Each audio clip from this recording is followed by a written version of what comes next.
Hi, everyone. Welcome back to the channel. We're doing an interview today with Sabrina David, who is a former Scientologist in Germany. Hi, Sabrina. Hi, David. So for everyone watching, this is the first interview I'm doing while having almost zero information about Sabrina, what your story is, other than the fact that I know you're in Germany. I think you were a staff member at the Berlin org. Actually, were you staff or public? I was a staff member. So since I don't know anything about your story except for one particular incident that we just discussed, when did you get into Scientology? How long were you in, and when did you get out? I came in Scientology in 2004, when I was 15 years old. And I got out in 2017. So yeah, I was in for 14 years. And so when you got in 2004, how did you get in? I got in through the parents of my best friend. She's also not in Scientology anymore. And basically, they picked me up. I was not in a good condition. My parents just divorced, and yeah, I had a really hard time. I was also doing a bit of drugs, like smoking marijuana, drinking alcohol, and yeah, I just did well at all. Yeah, and then they came, and then they said, yeah, there is something that could help you. Yeah, and then that was it. And so your friend, was she born and raised in Scientology? Yeah. Okay. So were you still in school at this time? Yes. No, wait, 2004. No, 2004, I was just out of school. But you were only 15 years old. Yeah. School, actually, when I'm 15 years old, I was out of school, and I would turn 16 in the same year. But I was 15 when I came in Scientology. So, but does that mean you dropped out of school or you graduated? No, I graduated school. Do they just graduate early in Germany, or are you an advanced student? No, I mean, here it's different. Here you actually graduate with 16, and then you can also do an advanced school if you want, or you could start to work. It's a bit different than America. Wow, very cool. Yeah. Okay. So if you got in and when you're 15, how long, what did you immediately join staff, or what did you do before you joined staff? Before I joined staff, I was doing the little courses from the handbook, because my parents were totally against Scientology. I had a total fight with them because they knew it was a cult, and they also told it to me, but I was not interested. I said, yeah, whatever, blah, blah, blah. And yeah, they were totally against it. So I had to do it without knowing them. So I did it with the mother of my best friend. She made these courses with me. And then at some point of time, my mother got convinced that it would be good for me to do the courses in the Church of Scientology in Basel, in Switzerland. And I don't know, but somehow I got the signature from her. As I was still a minor, I had to get a signature from my mother or from my father. And then I was doing a course. What was the course? I didn't have to pay for it. It was an introductory course, but I don't remember the name. Head of a Scientologist or something. I mean, maybe I would have to pay for it, but as I was still a minor, they maybe thought, no, she doesn't have to pay. I don't know. And then after that, I was doing the Dynetics seminar. Why Switzerland instead of Germany? Because I'm Swiss. Oh, you're Swiss. Okay. Yes, I'm Swiss. Are you in Germany now or Switzerland? No, Switzerland. Oh, Jesus. How did you end up on staff in Berlin? Yeah, because in November 2006, there was a Sea Org mission coming to Basel, and they made a recruitment event for Berlin org to make Berlin an ideal org. And for me, it was the best chance to get away from home. So yeah, and then after a bit of a recruitment interview, I signed a contract for Berlin. Oh, so the whole thing with your friend and her parents and your parents, that's all in Switzerland? Yeah. Okay, so what was the highest, the most Scientology that you did in Switzerland before you joined staff in Germany? You mean from the bridge or what? Sure, or courses, the most, training or auditing in Switzerland? No, only Dynetics auditing. Oh, okay. That was fantastic. All. Yeah. So then going to Berlin, how did they arrange for you to live somewhere, or were you on staff full time? Did you have a job on the side? I mean, when I had the recruitment interview, there was a woman. She because I had the same thoughts and the same doubts as you. I mean, what I'm gonna do there, how I'm gonna live, I don't have money. So, and then I asked them, and then she said, "You don't have to worry about anything. In the top of the buildings, there will be berthings for the staff members, and on top of the building, there will be a jacuzzi." And then I was like, "Oh my God!" I mean, I just turned 18. I mean, for me, it was like, "Oh my God, I'm going to paradise." And yeah, I mean, of course it wasn't the case, but then when I came to Berlin, it was November 2006. The first week I slept on the ground. It was totally horrible. I mean, sleeping on the ground first night in a different country. Yeah, I mean, you can imagine. I wasn't happy about that. Then we were transferred to a big flat where every person who was recruited for Berlin, I mean, they came from all over Europe, I mean, the Czech Republic, Germany, France, Italy, like from everywhere. And they were just put into that flat. I mean, there were like 24 Scientologists in this flat, and there was only one bathroom. So it was horrible for me. I came from a very good neighborhood. I had my own room all the time, and then I had to spend it was horrible. It was really horrible. Wow. How what was the explanation for why these were the conditions? It was just we don't have space. We just need to put the people in one place. They need to sleep somewhere. And I mean, yeah, I mean, I was 18. I had to share my room with 5 other people, which were all pretty young. Like most of them, one of them was only 15 years old. And it was, and the other point is, it was very far from the city. I mean, Berlin Org is very in the central of Berlin, actually. And the flat where we lived was 1.5 hours away. So in the evening, 1.5 hours away. Yeah, it was outside of Berlin. It was not in the city. It was outside. Wow. Whatever happened to the apartments on the top of the org? Yeah, that was just an illusion. But I mean, like when you would go to the org, was there space up there that just wasn't renovated, or was the story complete bullshit? No, there was like the qualification division was in the 6th floor, where we were promised there would be the birthings for us. And yeah, I remember when we got the tour through the New York, I realized very fast that there is no jacuzzi on the rooftop, and there is no birthings for the staff members, because everything was just for the org. Wow.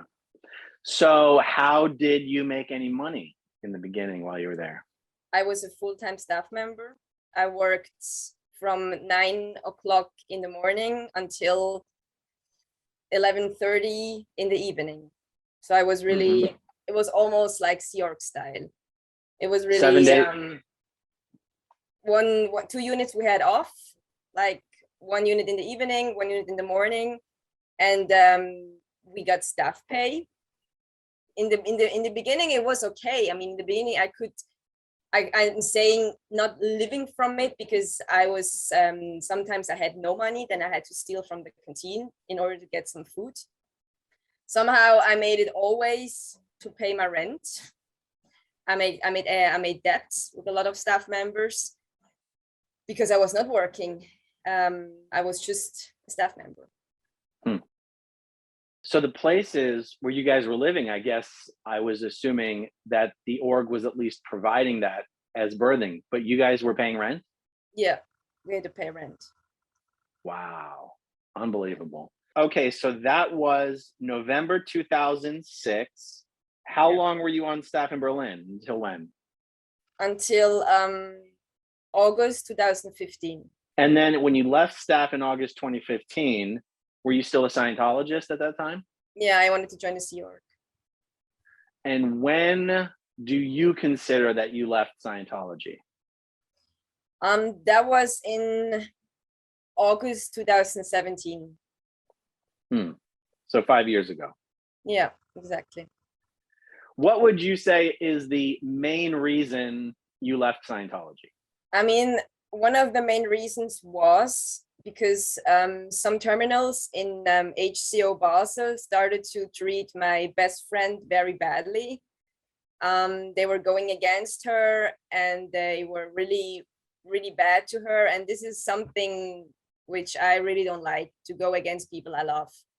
And then the second point was I got an email from a CIOG member who was accusing me of being irresponsible, of being lazy, of doing nothing. Now I came back from Berlin. I wanted to join the Sea Org, and now I'm not even on staff. I'm not doing anything. And how could that be? How can I just think about it? I mean, the world is crashing down and I'm just doing nothing. And then I was reading this email and I was like, what the fuck? I mean, come on, who are you that you are talking to me like that? And then I was just starting to stepping away. And another thing I have to say, when I came back from Berlin, the boyfriend of my best friend, he was doing a very good thing. He always showed me videos which are against Scientology because he's not a Scientologist. And I was always, no, I don't want to see it. I don't want to see it. But yeah, he continued and he continued. And when all these things happened in 2017, I started to go a step back and I was like, okay, something is not right here and something doesn't make sense to me.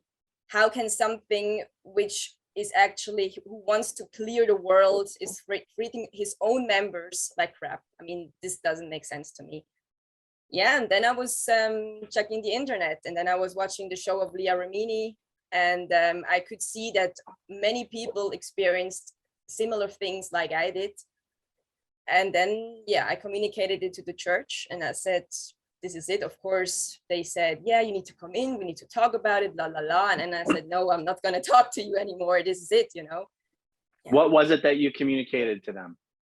I told the I think it was the Haas Basel, that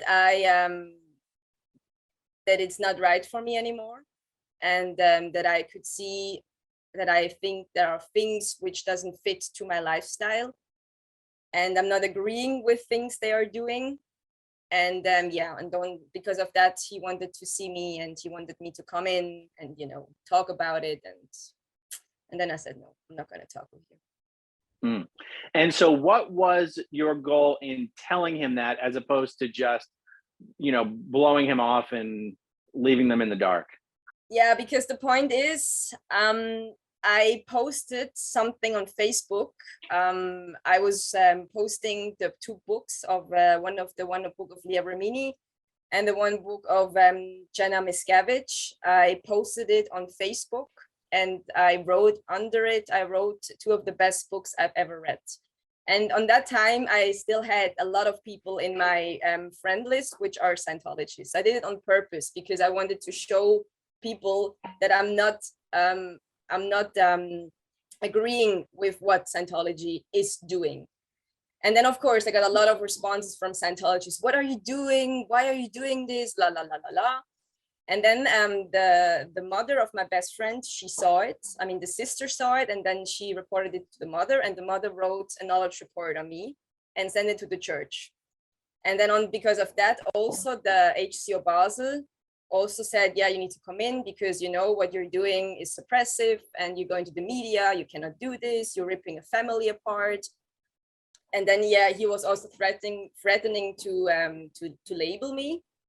And then I said, yeah, I mean, what do you want to do? You want to suppress, you want to label me as a suppressive person.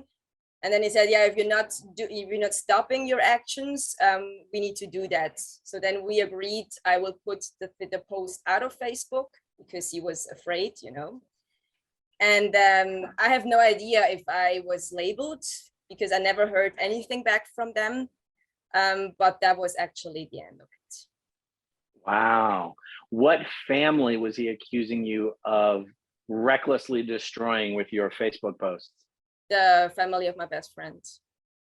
So, okay, so your best friend's sister saw your post, told her mother wrote a KR on you, yeah.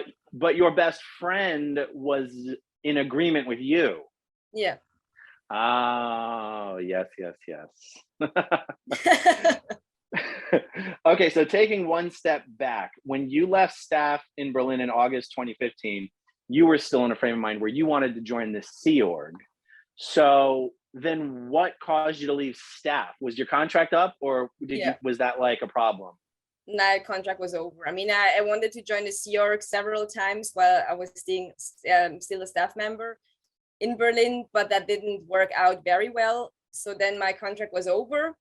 And then I used the chance, and then I said, so now I'm going to join the Sea Org. I see. Okay, so then what happened that you ended up not joining the Sea Org? Because it's usually pretty easy to join if you want to join. Yeah, that's true. I mean, when I went back, I had a lot of debts because I met a Scientologist in Berlin. I can come back to this after I explain it to you. And because of her, I collected a lot of debts to other Scientologists. So then my intention was to go back to Switzerland because in Switzerland you earn more money than in Germany, and to work to pay off my debts so that I would be qualified for the Sea Org. But when I came back, I realized that I have everything here, that I have my best friend here, I have my friends here, I have my family here. So I have everything I need and everything I actually missed also all these years while I was away. And then I realized actually I don't want to live without these things. So I want to stay here and I want to do Scientology here. Yeah. And then I communicated it to my terminal in the Sea Org, which was the LCEU. Yeah, of course, they were not afraid, but that was my decision. Got it.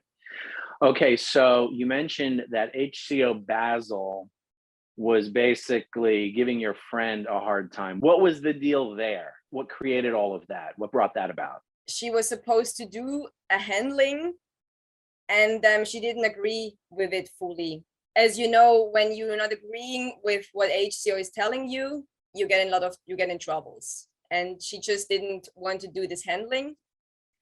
And then, of course, they came to me and I said, yeah, you need to handle her. You're her best friend. You're the only one who can handle her, la, la, la. And then I tried in the beginning, but then I realized, yeah, I can force her to do something she doesn't want to do. And then they started to go after her. So now this is the same best friend whose mom kind of got you into Scientology, right? Yeah. Did they go to Germany with you, or did you go to Germany without them? No, she came with me for 3 months, but then she left for Okay. Yeah. So the majority of the time that you were on staff in Berlin, did you essentially lose contact with her for 9 years, or were you pretty close the whole time? But now I changed a lot through my positions that I had while being a staff member. I was getting a bit of arrogant because I thought I'm something better. I'm better than her, and I was not agreeing that she was not on staff. And then we had a lot of fights, and I was very nasty to her. I was very, we had really a lot of bad fights while I was a staff member in Berlin. And we never lost contact, but we weren't that close like we are now. Got it. Okay, so let's talk about your time in Berlin. I don't know, what's most interesting to you about, you want to talk about your posts? You want to talk about, what would you most like to talk about? I think what would be interesting is to talk about the post and the things I experienced and saw there. Because that was actually everything. I mean, yeah, I was a staff member, so that was my Scientology time. So what was your first post? My first post was receptionist. Okay.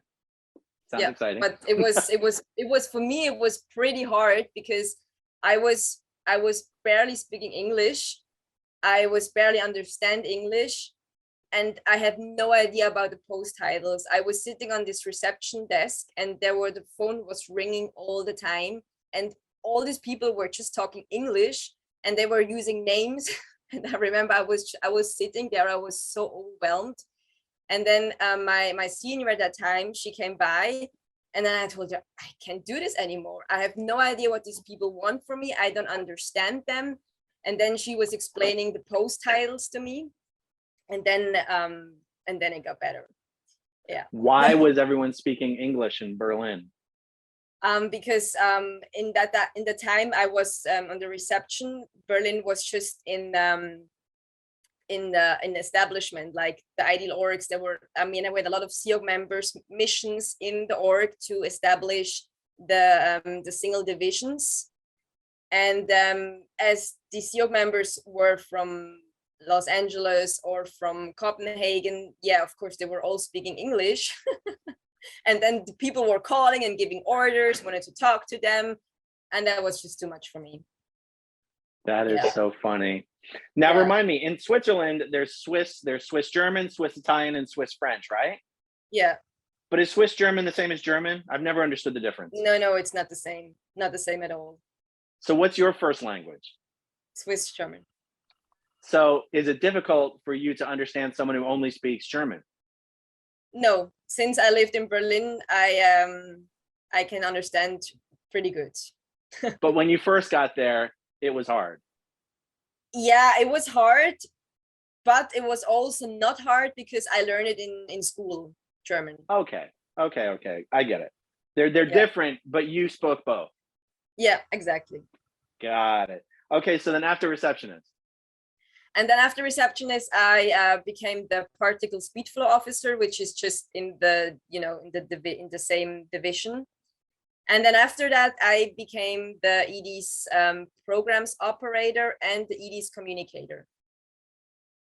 And that was actually when it all started to get bad, because it was the first ED. Under the first ED I worked, she was actually cool. I mean, she was also nice to me. She was not using me for other stuff.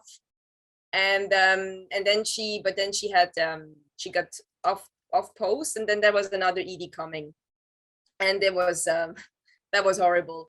She was using me as the coffee bringer, as the food bringer, and basically just as doing everything for her.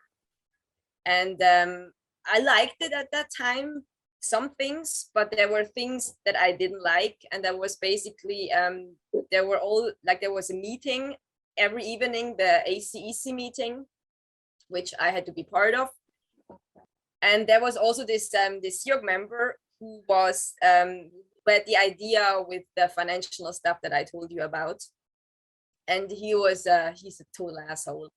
He was really he was picking a name from a staff member, and then he was telling everybody in the room nasty things about that person, like also from their case, or what he doesn't like about the person. And then I remember once there was a staff member in the room, and he was talking about her while she was there, and he was so nasty about her. She started to cry, and then she left the room. And he was doing this with everybody, I mean, he was totally crazy.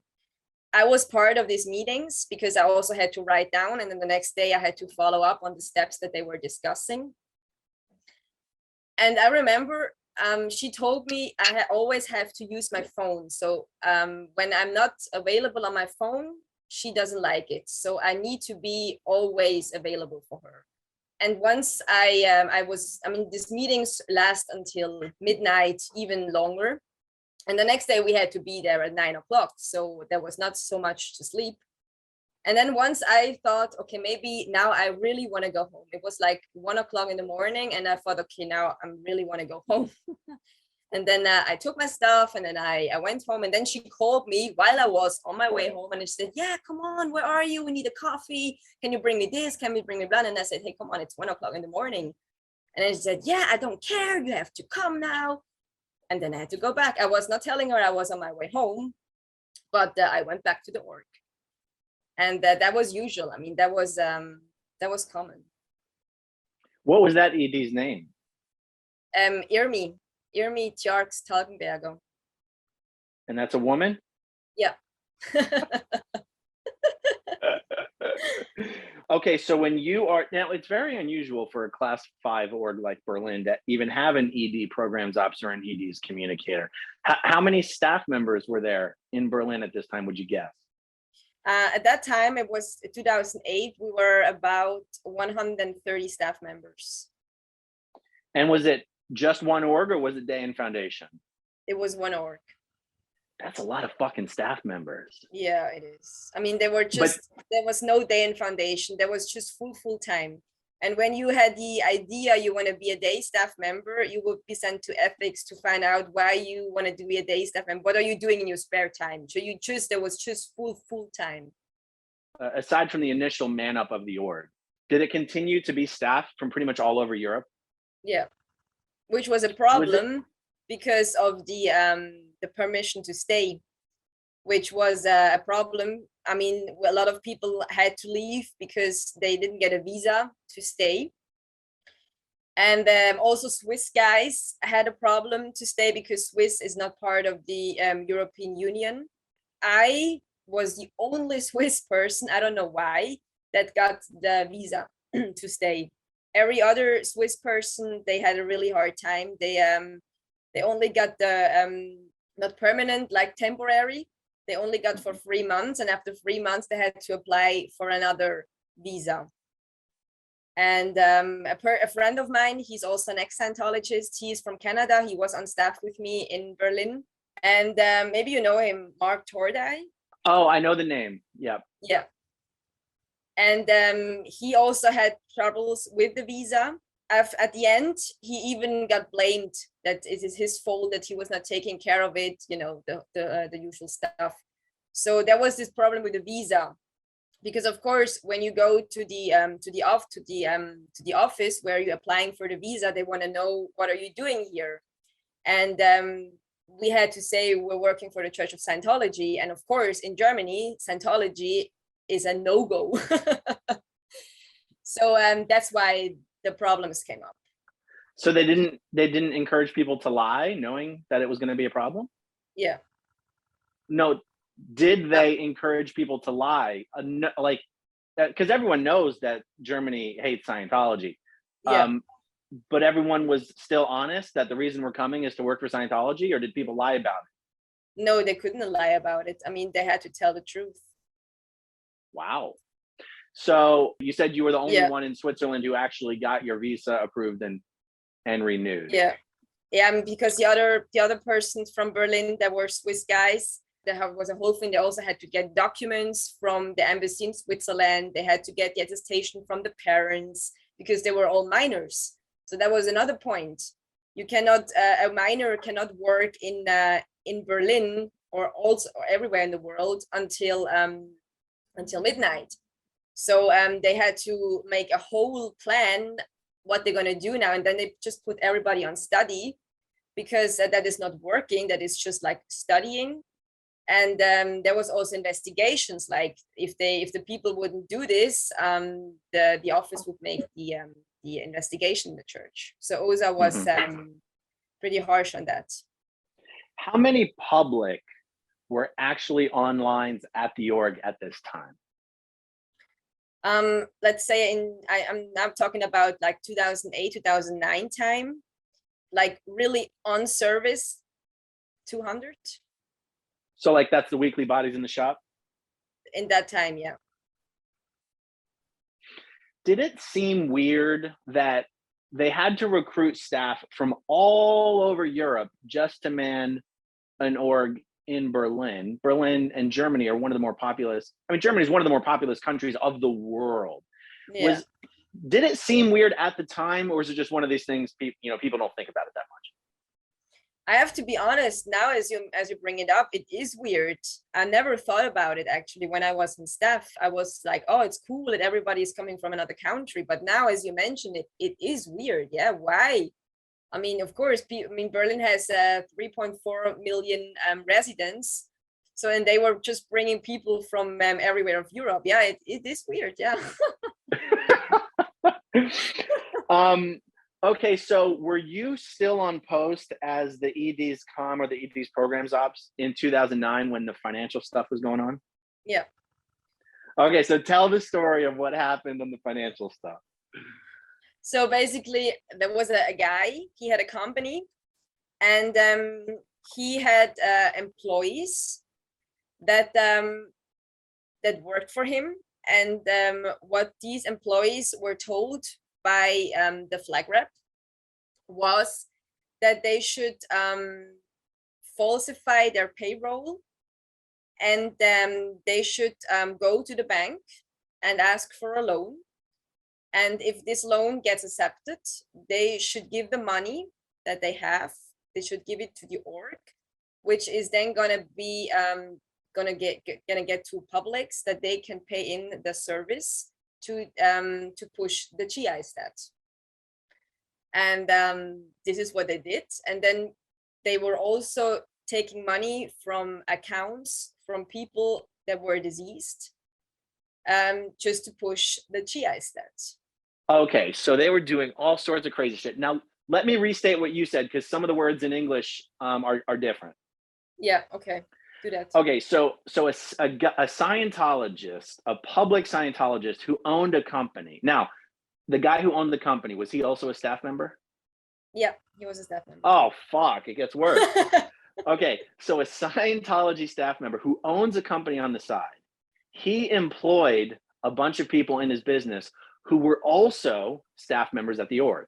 Yeah, right. So because he owned the company, they were creating false documentation to document income that was greater than what these people were actually making at their jobs. Yeah, right. They took the records to the bank and they said, oh my God, look, I'm making so much money, I want to apply for a line of credit. The bank extended them a line of credit. They took all of this credit and donated it to the org. The org put it into a giant slush fund and used it to pay for people's courses in auditing who otherwise would not have been able to afford those courses in auditing.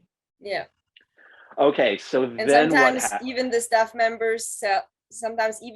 members, who applied for the loan could then make a service. So yeah, so even staff members are paying to do services that they shouldn't have to pay for, just so that the org can count it on their statistics. Yeah. And this was so that Berlin could win the birthday game for the second year in a row. Yeah. Okay, and by the way, when I publish the interview, I'll put like descriptions on the screen to explain a lot of the stuff that we're not going to bother defining for everybody. That's good, yeah. That's good. So who came up with this plan? As far as I remember, it was the flag rep and it was the ED. Was the ED a Sea Org member? No, she was a staff member. How long would you say this fraud went on for? I would say, yeah, shortly before March 13. Because I remember on the 12th of March, the ED flew to Florida, to Clearwater, for the event. And as far as I heard, she was getting prepared to go to the stage. And then it popped up. Because then Cielo EU, he was also in Florida. He got a call, I think, from his wife, who was in Copenhagen, and she told him that 3 staff members of Berlin were arrested because of some trouble that happened in Berlin. And then it all blew up. And then the whole event had to be remodeled. There had to be another person, like the staff, the org, who was supposed to be on a second place, that they won the birthday game. So everything had to be recreated because Berlin was obviously not winning the birthday game. Wow. Yeah, it was a whole thing, really. The staff members were arrested on March 12th. Yeah, March 12th. The day before the birthday event. So when I said, like, how long had it been going on for, obviously these people were arrested on March 12th, 2000. Would this have been March 12th, 2009 or 2010? Yeah, 2009. So when in 2008 would you estimate this thing started? Around October. Oh, all of this happened. So for about 5 months. Do you have any idea how the bank found out about this fraud? As I heard, they got suspicious as the the same story appeared on different banks. I mean, as what I understand is that the banks were talking between each other, and they got suspicious that every week there is a person coming up with the same story, going to a bank, asking for a loan. And then they got suspicious. And then I think, I mean, I don't know for sure, but as far as I heard, they just stopped the whole cycle when that one person went to the bank on March 12th, and then started to investigate into that cycle and found out that it's actually just fake. Wow, this guy who owned the company, was he only doing this with people who actually worked for him, or was he taking Scientology staff members and just pretending that they were, that just straight up creating fake employment and payroll records? Like, was he just using anybody and pretending that they were employees? Yeah. No way. Yeah. It was not just only staff people who worked for him, but he was also like faking contracts, saying the person worked for me and then blah, blah, blah time, because the account person, like the book account who worked for the company too, was also a staff member and a Scientologist. And they were just all in this birthday game thing. Like, they were just crazy, you know, everything birthday game. And then the flag rep who was just putting the orders there, you have to. And then the pressure, it was so high. So they actually had like no chance to do anything else. Did everyone in the EC and AC of the org, but particularly EC, know that this form of fraud is how the income and delivery stats were being propped up? Yeah, everybody knew about that. Wow. So you're still on post as the ED's communicator when these guys get arrested? Yeah. So what happened in the org? I remember I was already at home when on March 12th, and I got picked up from the HES, and he said, I need to come to the org. It's something happened. I need to come in. And then I went with him with the car. We drove to the org, and in the org, it was a total mess. Like, everybody was running around. Like, I remember the DSA, she was totally, oh my God, because she was already thinking what will happen, of course, the consequences. And I got briefed what happened, and I was shocked because the guy with the company, he is the husband of a very good friend of mine, which I had that time. So his wife was at that time a very good friend of mine. And I called her immediately and I told her, hey, did you know your husband got arrested? And then what? And then she didn't know. And then everybody came to the org. It was a whole thing. She didn't even know. She didn't know. No. How did anybody else know? Because the flag rep went to the bank with these guys, and he stayed in the car and he watched the whole situation. And then he saw that the police came, and then they got arrested. They were even put in jail overnight. And then he went back to the org and he briefed the org. They got arrested right there at the bank? Yeah. Wow. So then, did they get prosecuted? What is that? Oh, yeah, I know what you mean. There was a trial, I think.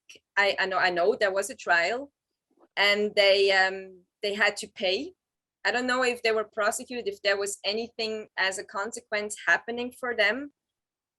No, the owner of the company, he got prosecuted. There was something with him. He didn't went to jail like for a length of time, but what I remember is they had to pay a lot of money. What was the name of the guy who owned the company? Thorsten Wolf. And I guess I'm wondering why those guys are the only ones who got arrested if the scheme involved other people. Because they were the only one the police or like the people on the bank spotted, and they could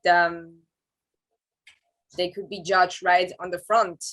Like the other ones, we only knew, the bank didn't know. I mean, I don't know if they were all putting on paper like who else did these crimes to the bank, but internally everybody was put on ethics. What, like these guys that were arrested, what were their posts in the org?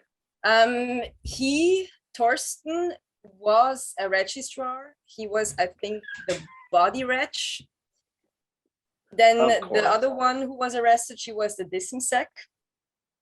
And the one staff member who went there for applying for the loan, he was in treasury. I don't know, their income or something. Wow. That's incredible. Did anybody get declared? Torsten, he got B declared. Really? Yeah. Did he do his A to E and get back into good standing? Yeah. He did? Yeah. What a sucker. Oh my God. Oh my God. Did anyone else get declared? No, he was the only one. Wow. Did the org have to pay for their attorneys? Oh, I don't know. This I don't know. You never sat in on the financial planning or anything? No, I just know from the DSA that there was an attorney. I don't know if he was from the church or if he was somebody who was good with the church. This I don't know. Was there any, considering how much the German government dislikes Scientology, did this get covered in the press? Did this create additional problems for Scientology in Germany? No, because they were all putting it under the curtain. They were all like making sure. That's why we had to all who was aware of it, we had to sign these waivers to not talk about what happened on March 13. And people were also getting paranoid. They were putting, when they were going in the meetings, we had to put our phones outside of the meeting because they thought that the government would listen, like they would hack into our phones and then they would listen what we were talking. So it's like we were all going paranoid because, we thought, because the DSA told this, and then we thought, oh my God, so we had to put our phones out of the meetings. Wow. So they made you sign forms. Yeah. Not to discuss anything about these incidents. Yeah, otherwise I had to pay 10,000 euros. So this was a non-disclosure agreement. Yeah. You don't still have a copy of that, do you? No, unfortunately, no.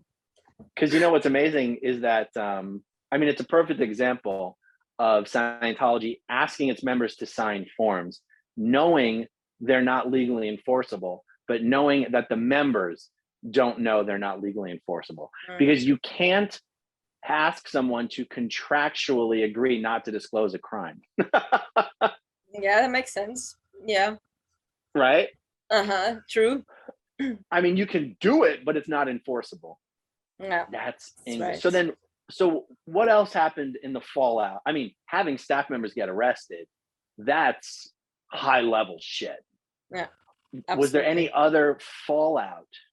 I was the one that I had to sit down and do all these stat corrections of like basically every stat. Like there was well done auditing hours, bodies in the shop, first service starts, GI, like all the main stats that were getting points in the birthday game had to be corrected for like 4 or 5 months back. And as I was the ED's com, the temporary ED at that time, because of course the ED Irmi, she was kept in flag. She had to go through handlings. And then there was a temporary ED, and she ordered me to do all these stat corrections. So that was my work for the next 2 or 3 months. There was situations coming up in the meetings, like there was in the beginning, there were one staff member after the other got suspended because they found out he was also involved in this. And then people had to leave because there was no staff pay at all. So there were many people started to blow in that time because they couldn't live anymore with no money, no rent, no food. Somehow you have to get money. And it was a whole disaster. And then I also had started to get very bad experiences, but you had a question. Just ask your question. It's incredible to me that Irmi, she was the ED of the org. She was unquestionably involved in all of this, and she did not get declared. Yeah, that's true. Yeah, she was did she come back? Did she come back to Germany and continue on staff, or was she kicked off of staff? No, she was in flag for a pretty long time. Like I think for 4 or 5 months, she was kept in flag, and she was not allowed to come back to Berlin because the DSA thought it's gonna be a danger for the org if she will come back. I don't know why she would be a danger for the org, but she was not allowed to come back to Berlin. She had to go to Frankfurt. And several years later, after 2009, she joined staff again in Frankfurt. I think after she did her amends or her handlings. I think it's a perfect example of how even someone who's not a Sea Org member can be ordered by Scientology where they can go, where they can live, where they must not go, and how Scientology will specifically keep someone away from an area where they think they might be arrested or questioned by the authorities. That's remarkable. The other thing that's remarkable about something like this happening in Berlin is that it wasn't the first time this has happened. So this might have been before you were even in Scientology. Back in 1993, somewhere between 1992 and 1995, just to give myself some wiggle room, a similar thing happened where Berlin was the org that was always winning the birthday game. And they had this thing, they wanted to keep winning. And the ED and the senior CS, his name was Jürgen Denker, that was found out, again, like shortly before a birthday event. I'm not, oh God. That the statistics were massively false reported. And they were told that you have two choices. One, we'll declare you suppressive, we'll expel you from Scientology. Or two, you join the Sea Org right here, right now at Flag, and you go right onto the RPF. No way. Jürgen Denker, like, could you imagine going to Flag as not a Sea Org member? You show up and you go right to the RPF. Oh my God. These guys, because Jürgen was like OT8 class 8, and I think the ED was also OT8. And they spent years on the RPF. Oh my God. And I was still at Flag training when Jürgen finished the RPF and just became a Flag Sea Org member. And so the reason I think it's just so fascinating for us to even, one, be discussing this, two, to document it here in this interview, is Scientology recently, from 2014 to 2019, went through a period of worldwide credit card fraud. No way. In every org in the world, they were massively committing credit card fraud, to the point where Chase sent Scientology a letter saying, we're closing all Chase cards held by Scientologists. What? We're closing all Chase cards that have been used to make charges to Scientology, and Scientology organizations are not allowed to use Chase cards anymore. Wow. And someone from the church even had a sit-down meeting with Chase, allegedly, to basically say, we're sorry, we just found out about this, we're going to fix this, please don't prosecute us, please don't press charges. And allegedly, when David Miscavige found that all this was going on, he immediately removed all registrars in the entire world from their posts. What? Really? And the fact that Miscavige did this, in some people's eyes, is evidence that he didn't know what was going on, and the moment that he did something about it. But the fact is, David Miscavige knew goddamn well what was going on. Of course he knew. He knows everything. That's right. Now, do I believe that nobody very specifically sent David Miscavige a report saying, hey, by the way, the reason the income stats are so great is because we've exported this system of credit card fraud to every org in the world. Do I believe that no one specifically told him that? Yes, of course I believe that. Do I believe Miscavige was smart enough not to ask why all the gross income stats all over the world were doing better than ever? Yeah, I believe he was smart enough not to ask the specific question. Mm-hmm. Does that mean he didn't know what was going on? No. Of course not. Of No, course of course not. No. And the fact is, it's happened before. That's the thing. It's happened Jesus. so many times. Oh, even they to are the so stupid. point where staff members are being arrested for it in Berlin. Mhm. Now, here's what you and I both know. It's easy for us to sit here and we all know it. The flag rep's job is to report everything up lines to management. Yeah. That information goes into the flag data files. Yeah. The flag data files is what management reads in order to know what's happening in all the orgs in the world. Yeah. There is a 0% chance that David Miscavige did not personally know that Berlin was running a bank fraud scheme to get their stats up. Yeah, you're right, actually. Totally right. It's a 0% Right. chance.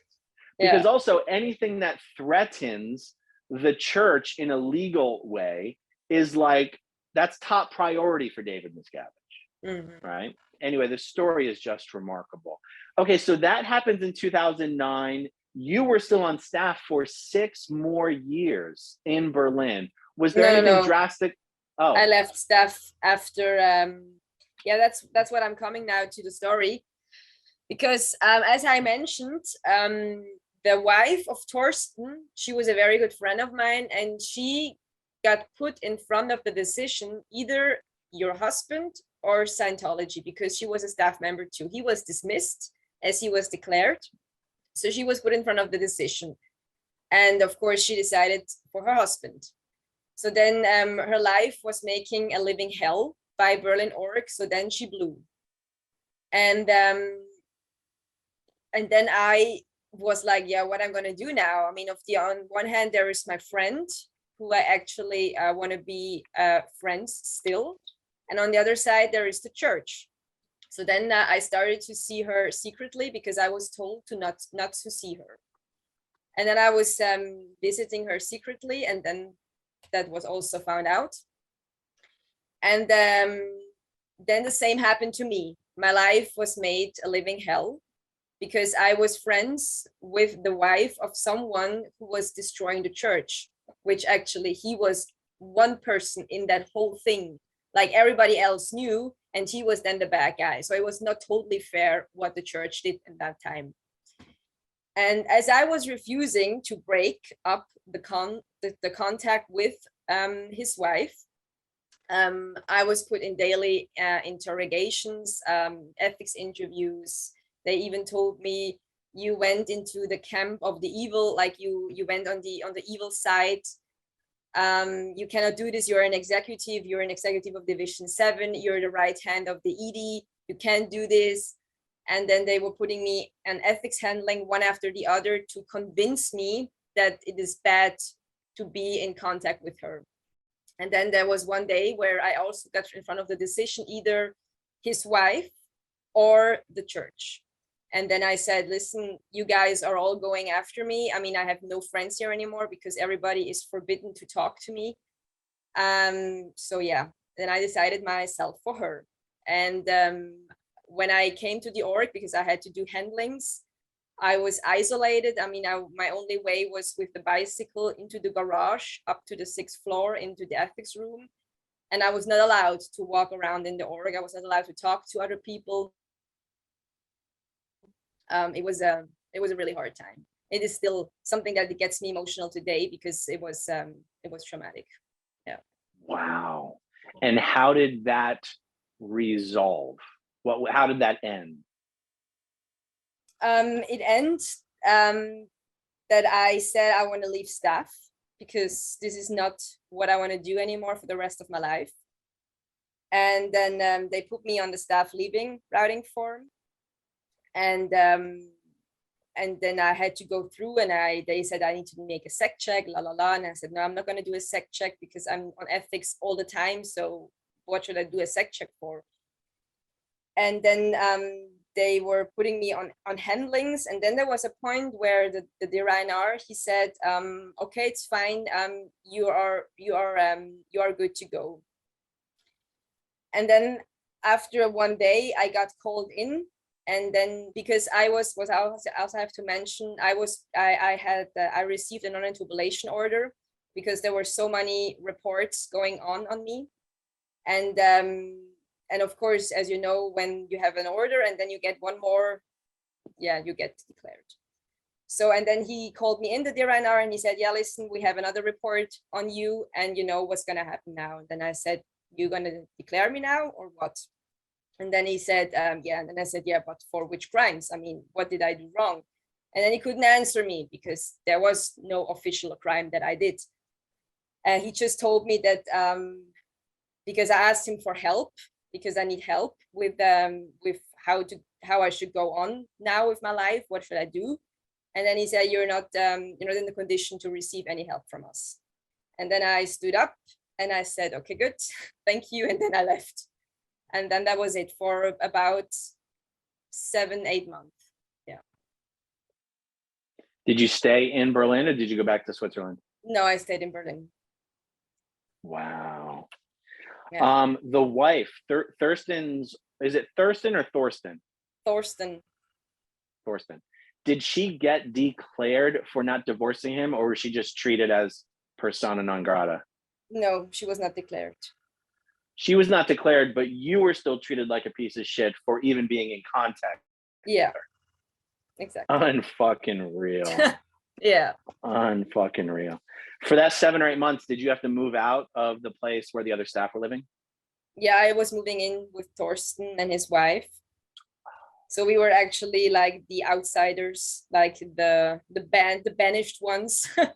That's also how we felt. Like nobody wanted to be in touch with us anymore. So it was just, him, his wife, his son, who was also dismissed from staff because he was the son of him, and the dismsec, who was a good friend of us. And that was it. Yeah. Unbelievable. So then 8 months later, you ended up back in the Oregon Post? Yeah, I got called up that I have an open OW write-up. They found an open OW write-up, and that might be the reason why I got into the difficulties. And then I was like, yeah, okay, I'm not really interested. And they said, yeah, but it's better to come in and to complete it. And then, of course, I did that because I stayed in Scientology, because it was not the reason for me to turn my back on Scientology. I was not right. It wasn't right what the church did, but Scientology was still right for me, kind of way. And then I came back in, and then I met the LRH-com. She was also from Switzerland.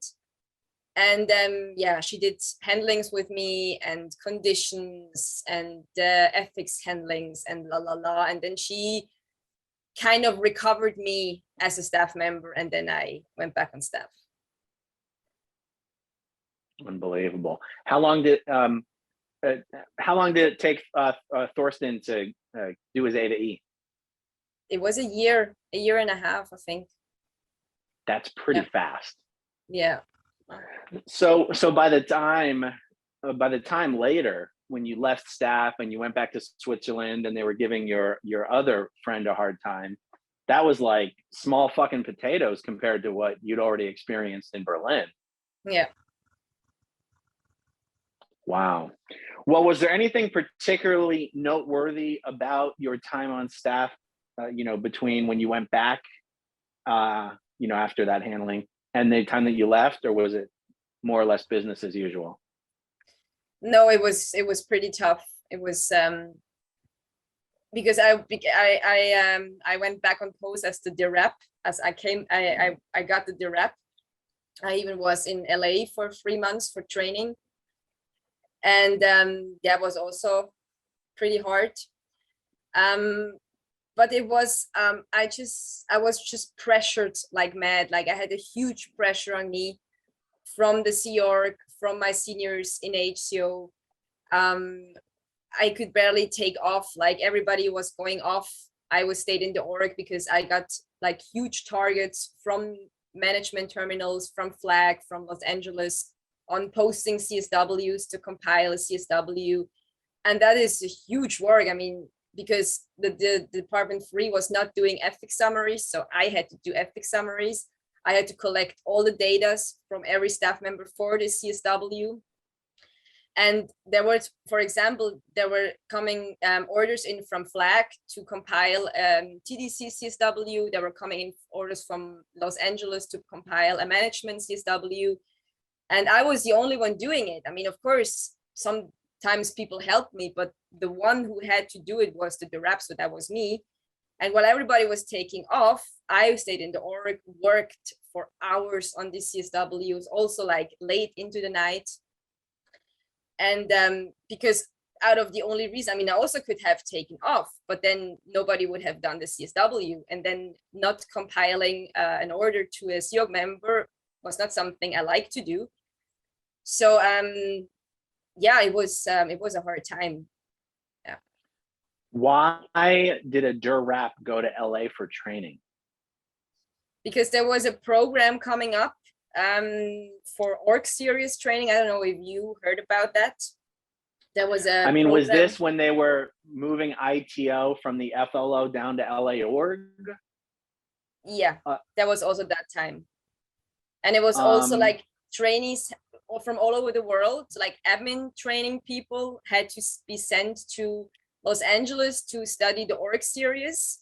Part of it was studying org series, and the other part was working in Bridge to actually find out how the lines are working, like how a product like a product is going through which lines, that at the end of it, it is actually a product, like a CD. What way is a CD going, that at the end it is a product, so that admin trainee can see what it takes to actually getting a product done or getting an order done. At Bridge Publications. Yeah. Training executive teams by having them watch how a fucking CD is printed. Yeah, very exciting. So having everyone go to LA to study the org series in chronological order, was this sort of one of the baby steps for what is now the golden age of admin with the new OEC FEBC? I think so, yes. And so you were there just as a DRAP? Like, were you the only one from Berlin who went? No. The idea, when I came back on staff, I was an H2 expediter, and I worked on the post of the PCO, like the personal control officer. And the idea was, when I was sent to LA, I was sent with the DD org officer, with the ED, the OES, the flag rep, and the LC, and me. We were 6 people. We were sent to LA. The idea was that I would go back to the post of the EDSCOM, but that was no way for me. That was like no fucking go. 6 people from Berlin went to LA just for a little management training. Was your org singled out in particular, or were orgs from all over the world supposed to be from sent all to over people? the world? I was Where did you guys with what? Where'd you guys stay? They rented apartments. The street was Edgemont. It was a few streets from the base, and they rented apartments where like the org trainees had to stay. I mean, I was on training with people from Melbourne, from Moscow, and from Mexico. One girl was from Mexico. So we stayed in these flats, like Sea Org style, you know. When I was there, it was Sea Org style, basically, yeah. And where did they have you do the studying? We studied in where the base staff members are studying. I don't remember the name. CTO? Yeah, CTO, exactly. So just that shitty course room. Yeah, it was awful. Oh my God. This was before they renovated all the orgs on LRH Way, and I'm pretty sure. And it's before LA org became a Sea Org org. LA org is a Sea Org org. Yeah. No way. You didn't know that? No. Oh my God. You things now. And they combined ASHO Day and ASHO Foundation into one org. Oh my God. which honestly makes sense. They should have done it 30 years ago. Yeah. And wow, so that's really incredible. Okay, so why was there such a demand for TTC CSWs and management trainee CSWs? Was this for Golden Age of Tech 2? Yeah. TDC was for Golden Age of Tech 2, and the management, like admin training, was for the same training as I did in LA. Okay, just to send more people for that training? Yeah, exactly. Wow. What a waste of fucking time. Yeah, absolutely. You can read the orgs. There's nothing special about the org series. Honestly, what was the explanation for why you guys needed to fly to LA to read policies that are on the shelves of your own org? Because we had to study it in combination with the bridge that we study in the morning. We study the references, and then like there was a check sheet. It was a course. It was a real course, and the check sheet, and then the essays, and then with the knowledge of the policies in the afternoon you go to bridge, and then you actually there were also a checklist. Like it was also a check sheet on bridge, where you had to do several tasks, or you had to do several duties, and then you also had to produce things actually, and then you also had to do an examination when you're done actually. So it was a whole course. It was the what is the org course. What is an org? And so you guys were actually producing for Bridge Publications. Yeah. Do you want to know why that's particularly interesting? Most churches of Scientology get away with, the 120 hours a week for pennies because they're considered religious volunteers. Bridge Publications is not a tax-exempt organization. Oh, really? And the Sea Org members who work for Bridge are paid minimum wage and actually get paychecks. Oh my God.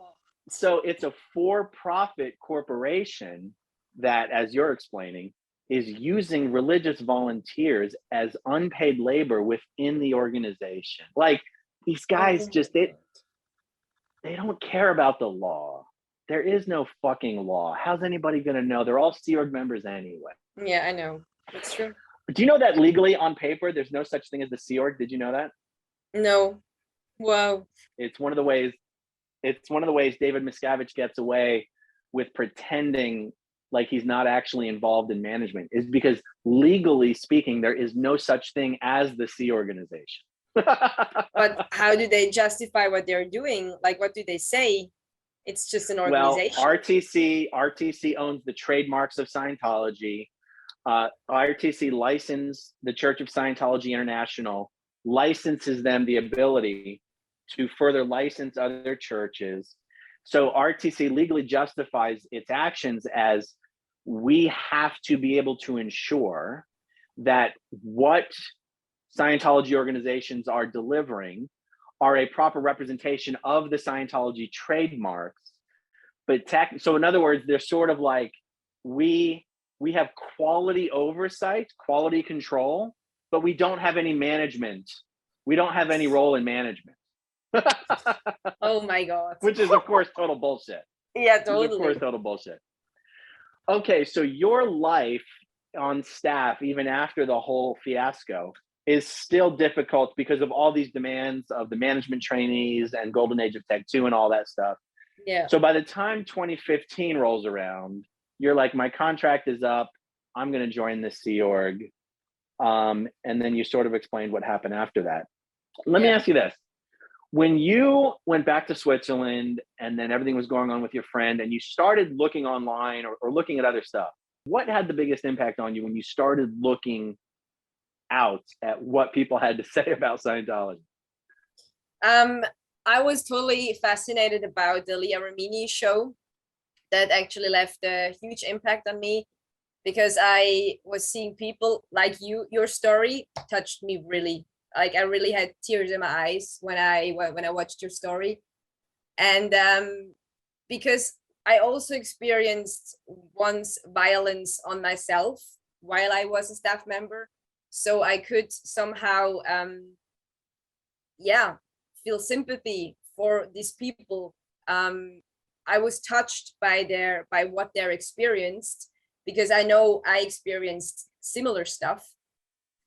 And I watched the show with my friend, and there were a lot of times when we were watching at each other and was like, oh my fucking goodness, because I was shocked that something which I defended with my life, something which was my life, which was everything to me, did so cruel stuff to people.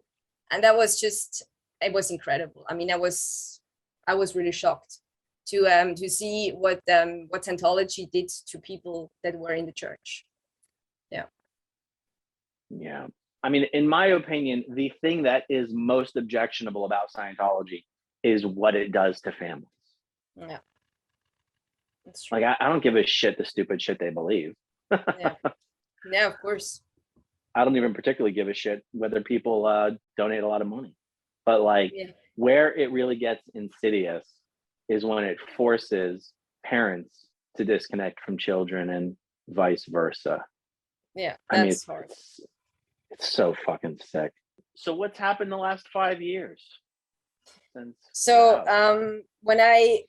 I cut with Scientology, I was still working, and at some point they just showed up at my work. They showed up at the supermarket where we were also. They showed up in places we were. It was a bit of suspicious because that never happened in the past. But when we got out, they just showed up at different places. And but then it stopped, and then they never showed up again. So, but it was a bit weird. And in January 2018, I had to stop work because I got knee problems. Like, I had a really strong pain in my knees, and the contract was anyway just temporarily, but I got out a bit earlier before. And then I also wanted to focus on my mental health, which I knew there was some things going on that I need to take care of. And then I also, like, when I went out in August 2017, I went to the psychiatrist for the first time after I went out of Scientology. That was a bit weird because, when you get taught for 14 years how bad psychiatrist and psychiatry is, you're a bit of, oh my God, what's going to happen to me?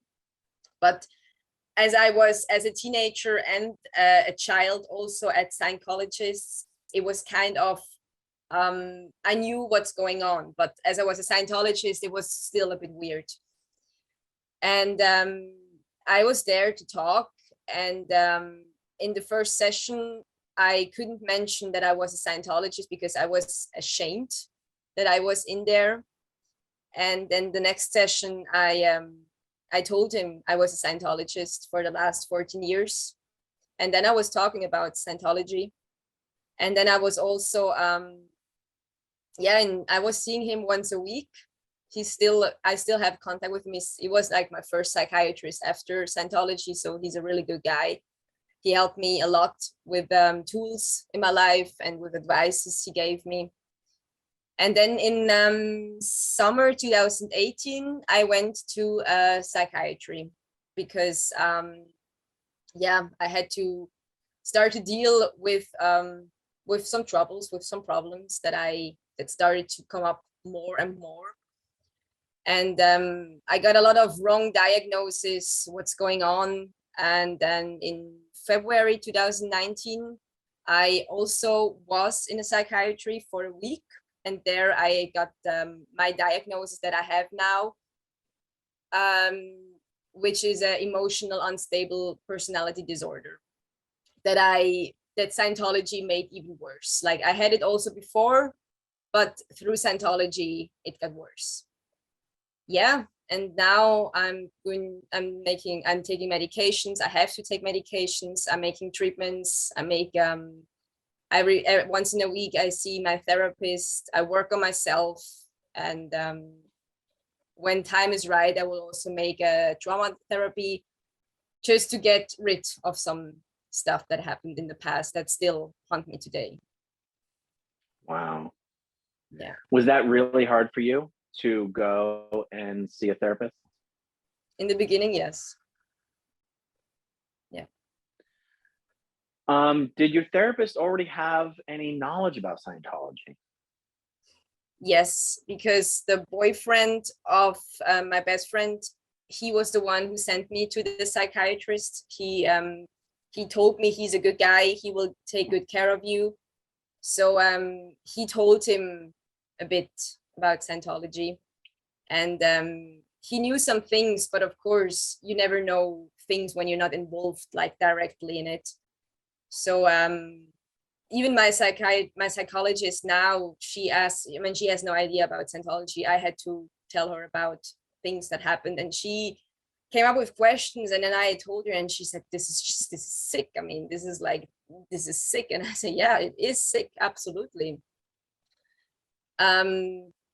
Yeah, I mean, not everybody knows, like they know it is a cult and it's bad, but they don't know what's really going on behind the walls. Right. I think the first time I saw anything from you was you put up a post in the supporters of Leah Remini Facebook group, right? Yeah. So what made you decide to put up that post after all these years? Because I want to tell my story to show people what Scientology really is all about. And I want people to wake up and to see that it is not the nice thing Scientology is telling you.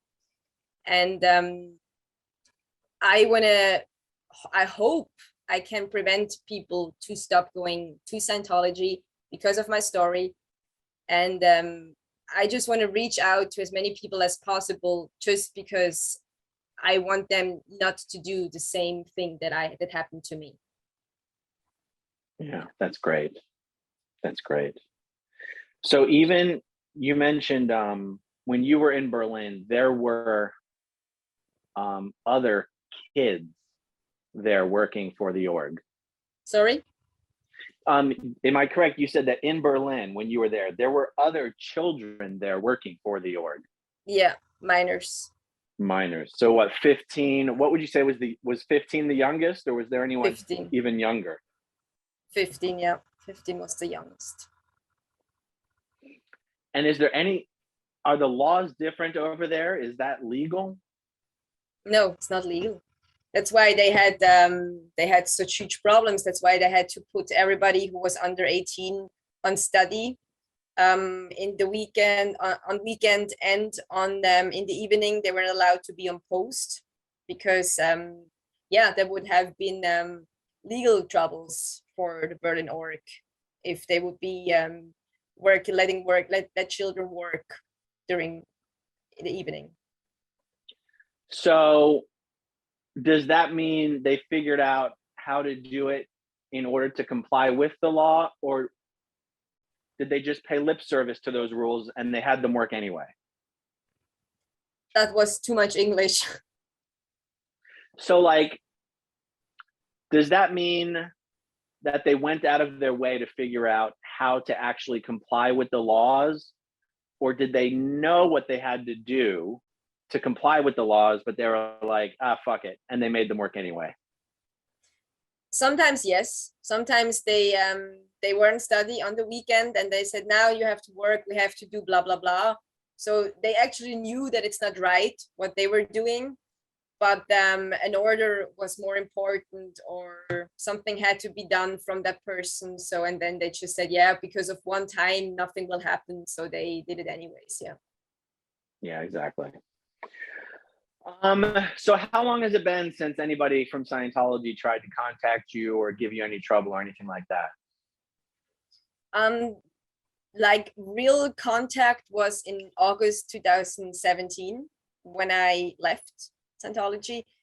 And then I don't know, it was like in 2020 I got an email from a SEOG member. She used to be a friend of mine when I was still in, and she randomly asked me, hey, how are you? What are you doing? I wanted to know if this is still your email address. And then I was like, there was actually the first time I was thinking, maybe I'm not declared, because if she can reach out to me, then I'm not declared. Otherwise, she couldn't reach out to me. And then I was responding, I'm doing good. Yes, it's my email address, period. And then I was like, oh my God, I'm so stupid. Why am I responding to her? And then I changed my email address so that she could not reach out to me anymore. And that was the last time somebody reached out. Wow.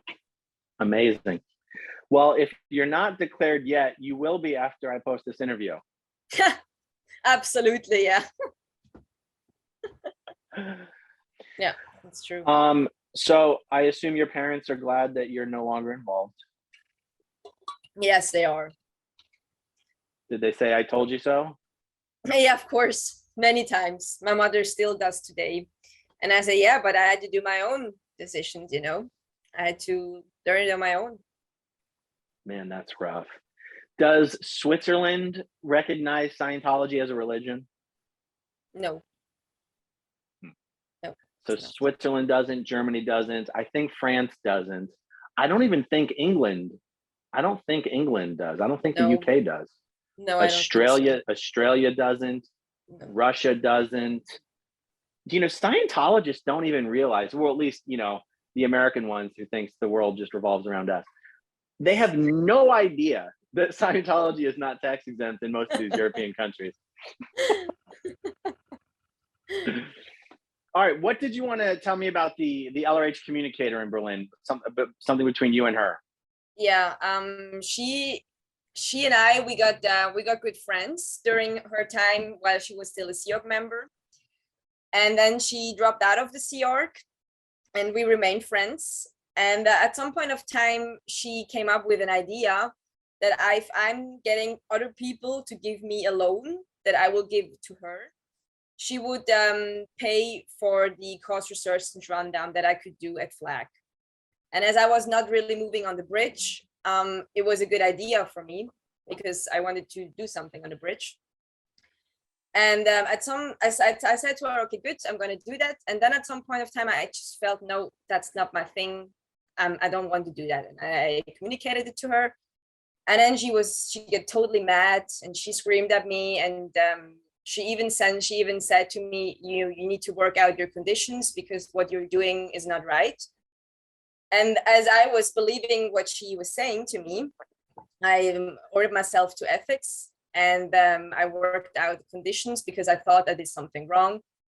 As she was always using the thing that if I'm not doing what she wants from me, she's going to end the friendship. And that was something that really was bothering me. So, can I ask you a question real quick? Yeah, sure. So from her perspective, what is the reason she was telling you to handle your conditions? Because you refused to try to get a loan? Yeah. Because I was not doing what she wanted. Yeah.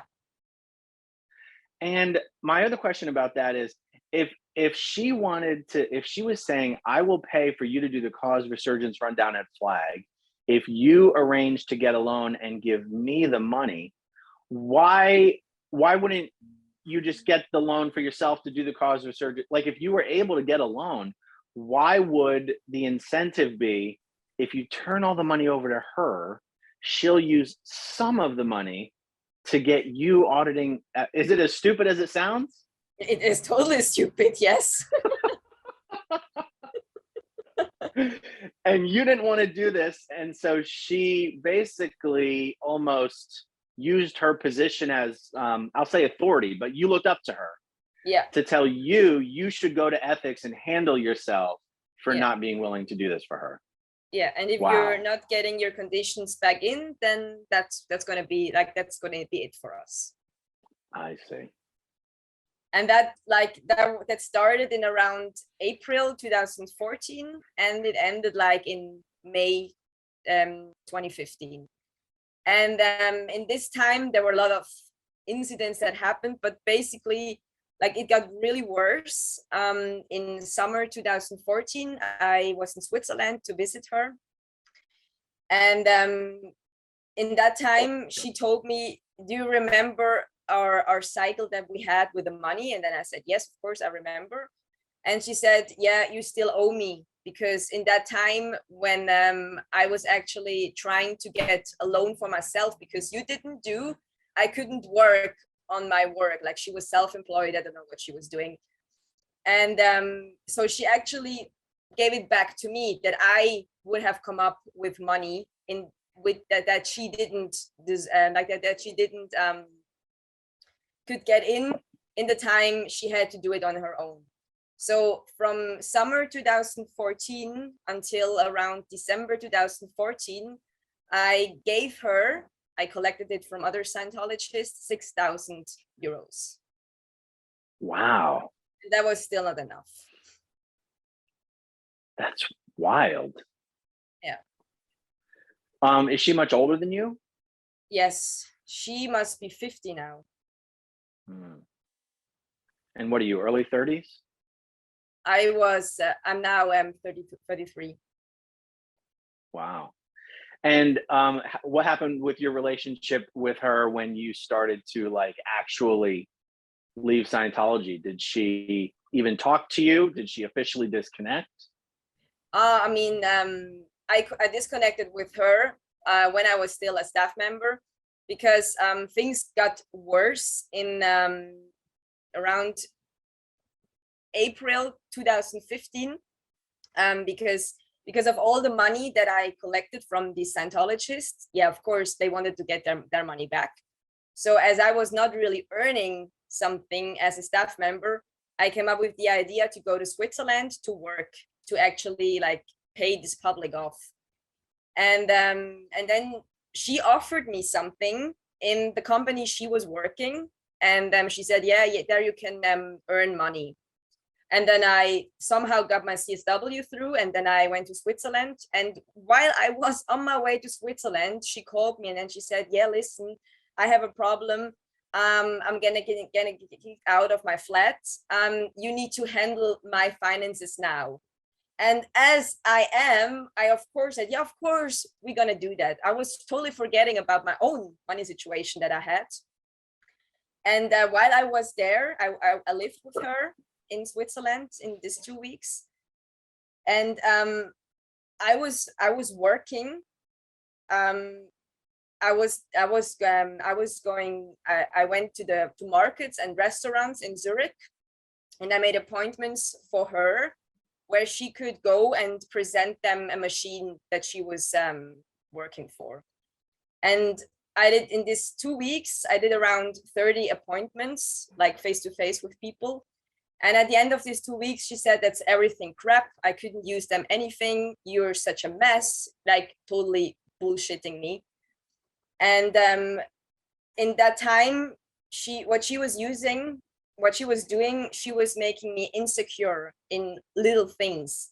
Like, for example, I wanted to put the dishes out of the dishwasher, like the plates out of the dishwasher.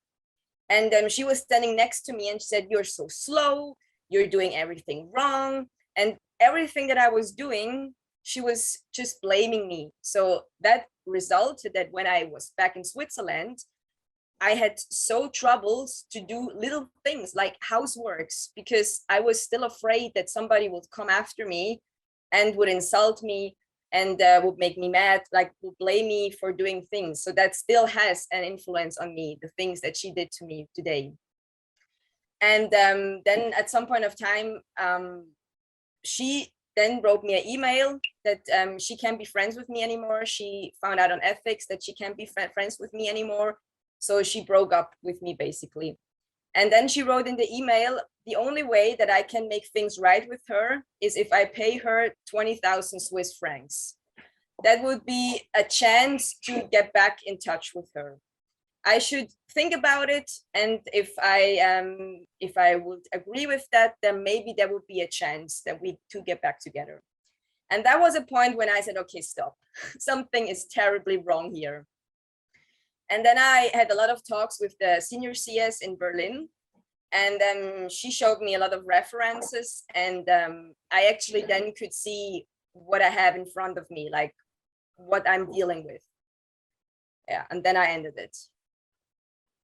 So was it even the senior CS Berlin was pointing out to you that even in the world of Scientology, this behavior was predatory, inappropriate? Like, is that what was happening? The senior CS was helping you with it? Yeah. Yeah, because I was gonna say that is some crazy fucking shit. Oh yes. But I've known people like that.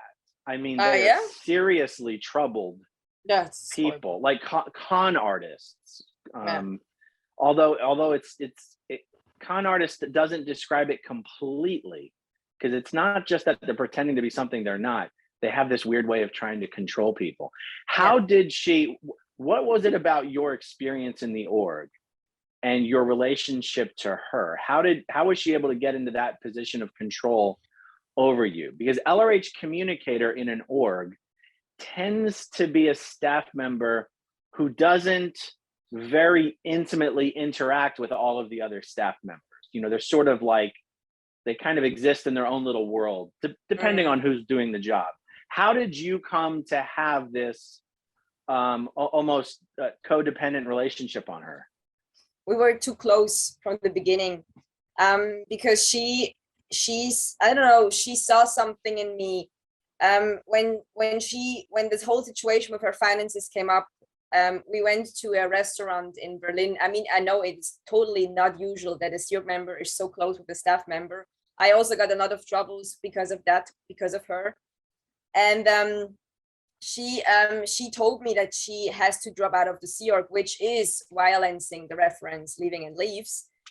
And she told me that I should not talk about with anyone about it. And of course I didn't.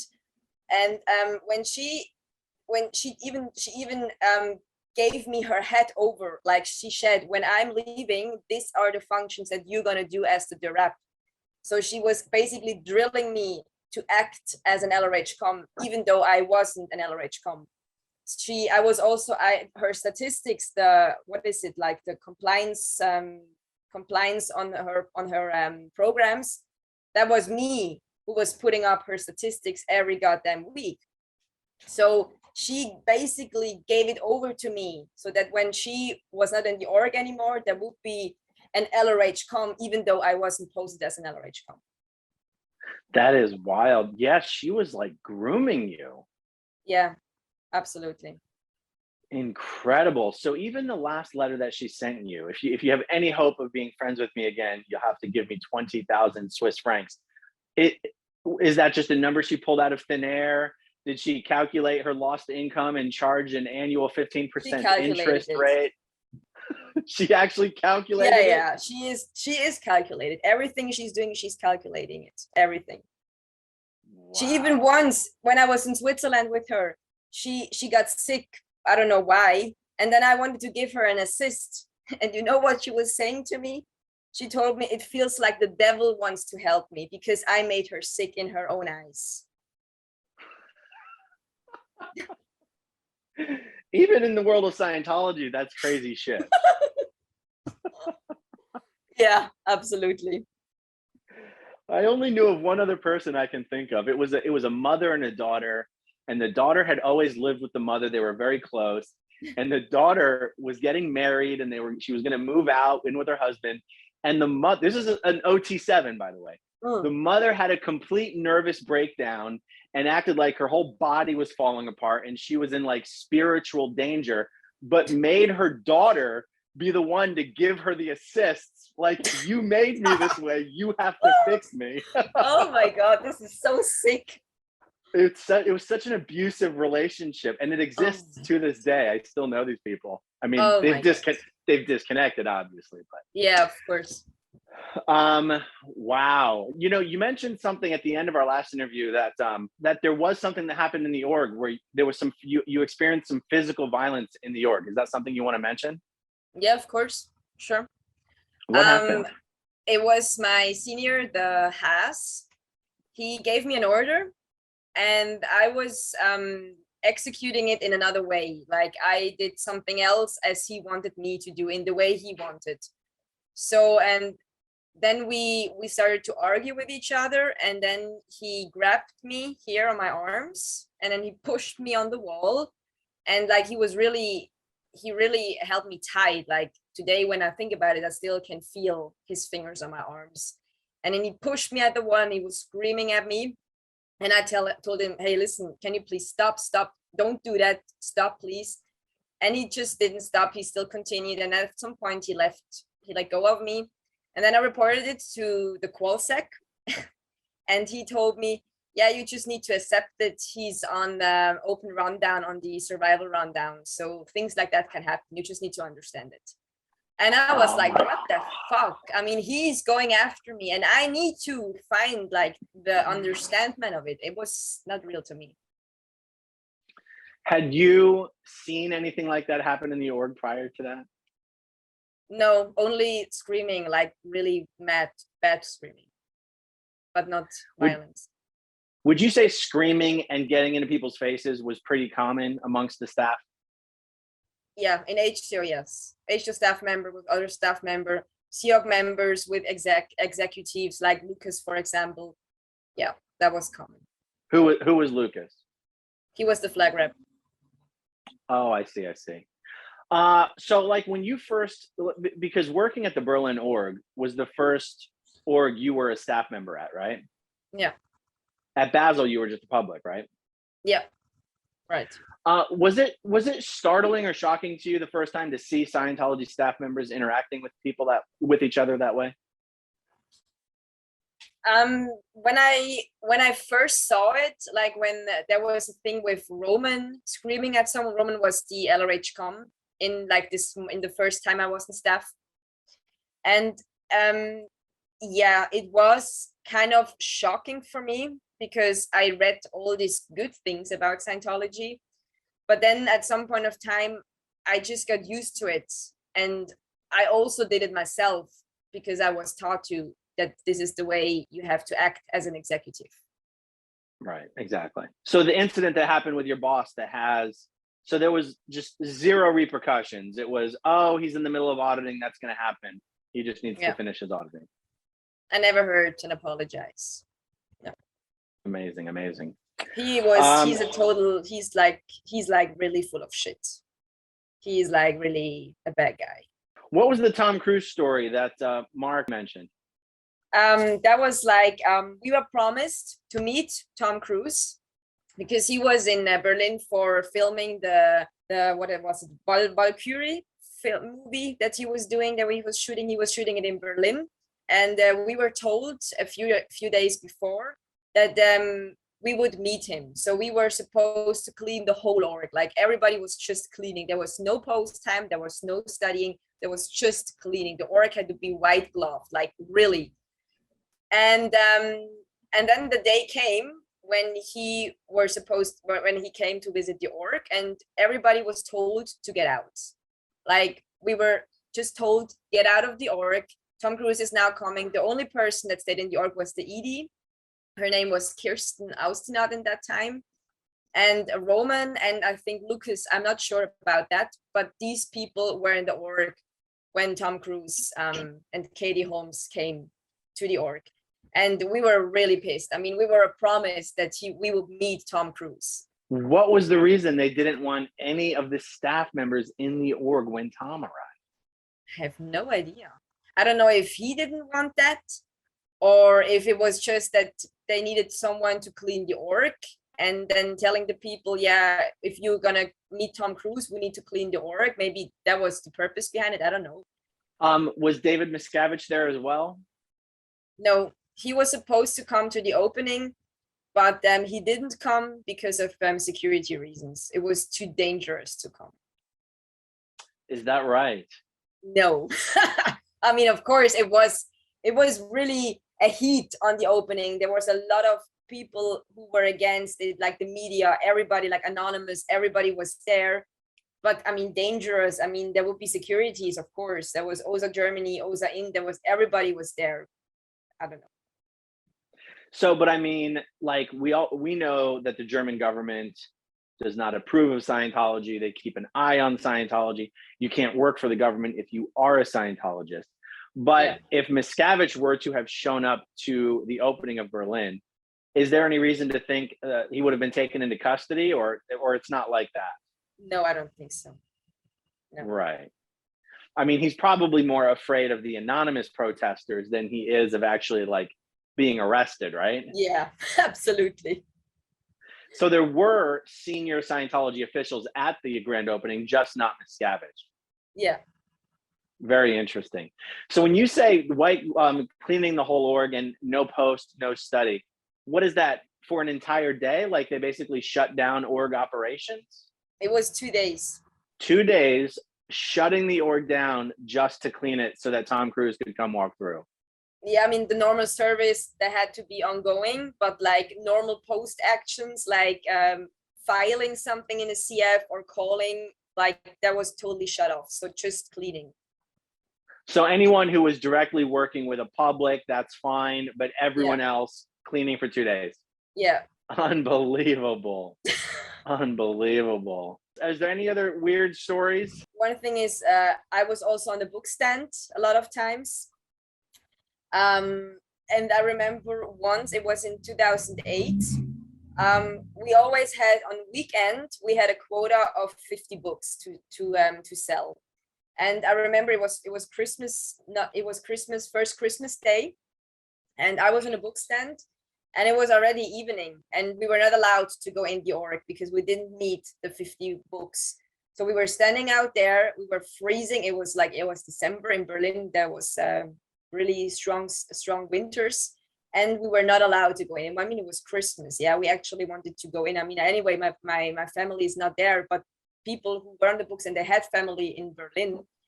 And I remember Lucas, like the flag rep, he was driving around with the car and checking what we were doing. I mean, of course, how you want to meet a quota of 50 books on Christmas when the streets is empty? It's impossible.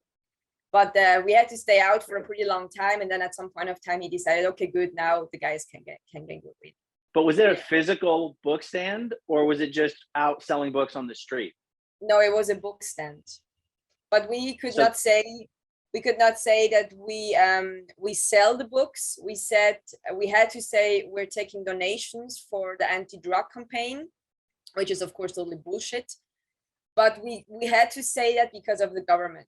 As the government was watching Scientology, if they would know that we were actually collecting money for Scientology, we would lose the approval for the book stand. Explain the book stand to me because that doesn't, I haven't experienced that in a class 5 org in the United States. What is it? It's different stands with chairs where people can sit with the e-meter. Like we had e-meters with us where we did the stress tests in order to sell the dynamics books or whichever book they had. And but you set it up yourself, right? It's not like permanently there. No, we set it up by ourselves. We had the permission for a stand like Alexanderplatz, which is a famous place in Berlin. And then we had a stand and then we were body routing people or distributing flyers. And then the people would come, sit down, we did a stress test with them. And then, the book thing. So it's just a table, right? Yeah. Okay. So what you have Dianetics books on the table and you're doing a stress test with the e-meter. Yeah, exactly. Why is the org not allowed to sell a Dianetics book in Berlin on the street? I think because Scientology is not accepted as a religion.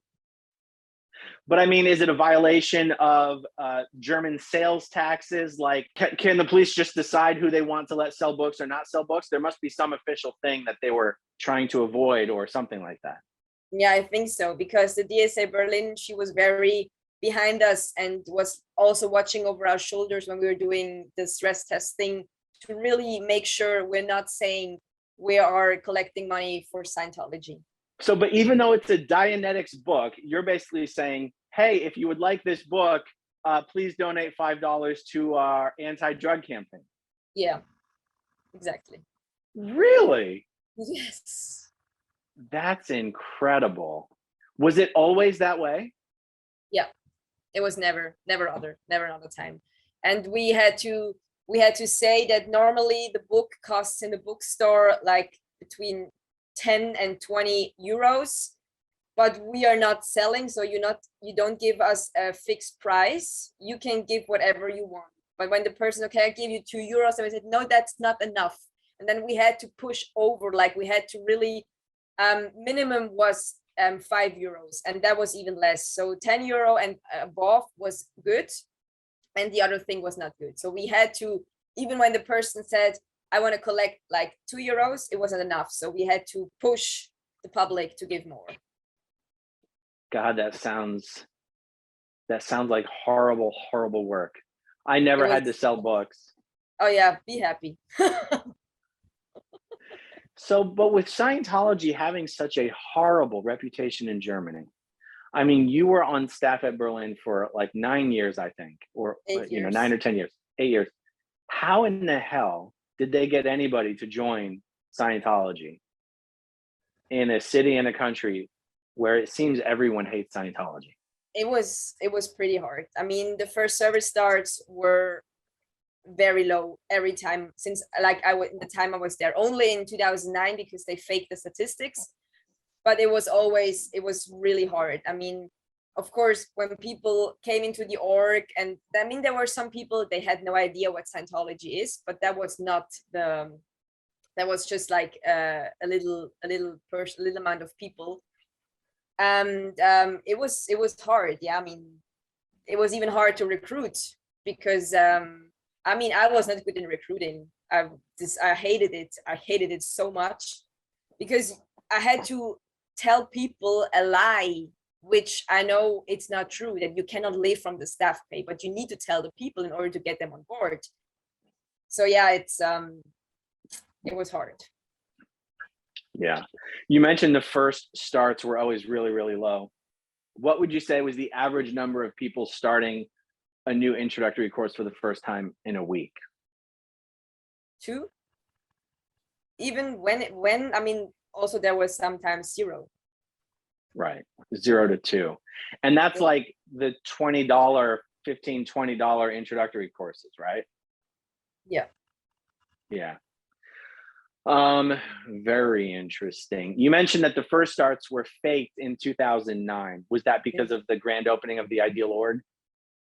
No, in 2009 there was this thing with the fraud that I explained. That was for the birthday game. Yeah, exactly. Where they just said, for example, they made a lesson in front of the org where they were talking about things, and the people that were signing in for that whatever it was, lesson or something, they signed up for a first start because they were listening to an introductory service, which was not a first service start per definition. Wow, they just straight up lied their way through that. Yeah. But it didn't work in the end. No, it didn't. Well, you were at the Berlin org, especially since they were doing, because when was the Ideal Org opening? That was 2006, 2007? January 2007. Was there any talk at all of trying to go St. Hill size, or what it would take to go St. Hill size? Yeah. Tell me something about that. In the beginning, we had a lot of roll calls and staff meetings where mainly the flag rep, Lucas, was pushing the birthday game, and then of course St. Hill size. That was also the reason why everybody was full time, and he was pushing it, like he was really behind it, and after statistics. And in the beginning it also seemed to be sane, like in the first year I was in staff 2007, it seemed to be okay. In 2008 and 2009 it got wild, but there was also this program, this free an hour birthday game program that the org was running, and in the beginning it seemed to work somehow. So you were there from 2006 to 2014, right? 15. Would you say the org was bigger in 2015, statistically speaking, than it was when you got there in 2006? No, in 2007 it was bigger. In 2015 right. It was not big. No. Right. I don't think you've been paying close attention to Scientology in the last 3 or 4 years, right? Not really. So if you thought that the propaganda at the events was fucking insane when you were there, it's gotten even crazier. Oh no. Well, like Miscavige said that since Golden Age of Tech 2 was released, Scientology has expanded like 64x.